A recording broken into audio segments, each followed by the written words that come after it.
The True History of the Hare and the Tortoise. For a long time there was doubt with acrimony among the beasts as to whether the hare or the tortoise could run the swifter.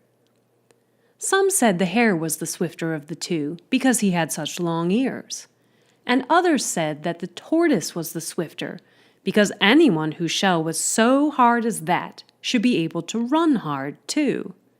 And lo, the forces of estrangement and disorder perpetually postponed a decisive contest. But when there was nearly war among the beasts, at last an arrangement was come to, and it was decided that the hare and the tortoise should run a race of 500 yards, so that all could see who was right. "Ridiculous nonsense," said the hare, and it was all his backers could do to get him to run. "The contest is most welcome to me," said the tortoise. "I shall not shirk it." Oh, how his backers cheered! Feeling ran high on the day of the race. The goose rushed at the fox and nearly pecked him. Both sides spoke loudly of the approaching victory up until the very moment of the race. "I am absolutely confident of success," said the tortoise. But the hare said nothing. He looked bored and cross. Some of his supporters deserted him then, and went to the other side, who were loudly cheering the tortoise's inspiriting words. But many remained with the hare. "We shall not be disappointed in him," they said.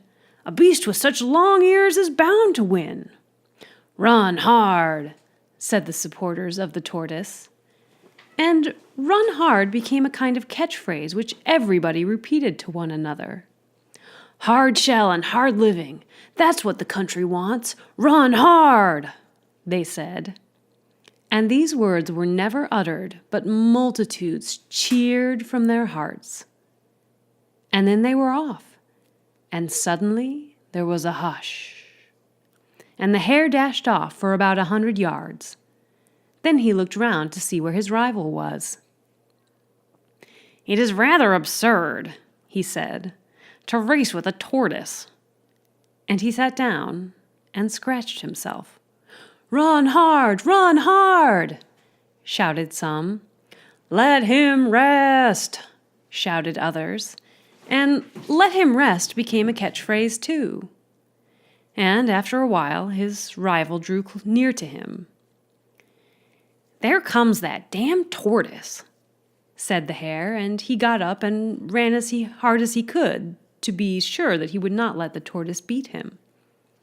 "Those ears will win," said his friends. "Those ears will win and establish upon an incontestable footing the truth of what we have said." And some of them turned to the backers of the tortoise and said, "What about your beast now?" "Run hard," they replied. "Run hard." The hare ran on for nearly 300 yards, nearly, in fact, as far as the winning post, when it suddenly struck him what a fool he looked, running races with a tortoise who was nowhere in sight, and he sat down again and scratched. "Run hard," said the crowd, and "let him rest." "Whatever is the use of it?" said the hare, and this time he stopped for good. Some say he slept. There was desperate excitement for an hour or two, and then the tortoise won. "Run hard," shouted his backers. "Hard shell and hard living, that's what has done it." And then they asked the tortoise what his achievement signified, and he went and asked the turtle. And the turtle said, "It is a glorious victory for the forces of swiftness." And then the tortoise repeated it to all his friends. And all the beasts said nothing else for years. And even to this day, a glorious victory for the forces of swiftness is a catchphrase in the House of the Snail. And the reason that this version of the race is not widely known is that very few of those who witnessed it survived the great forest fire that happened shortly after. It came up over the Weald by night with a great wind.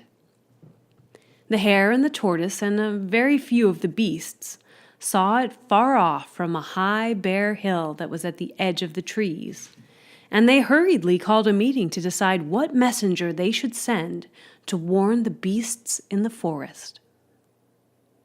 They sent the tortoise.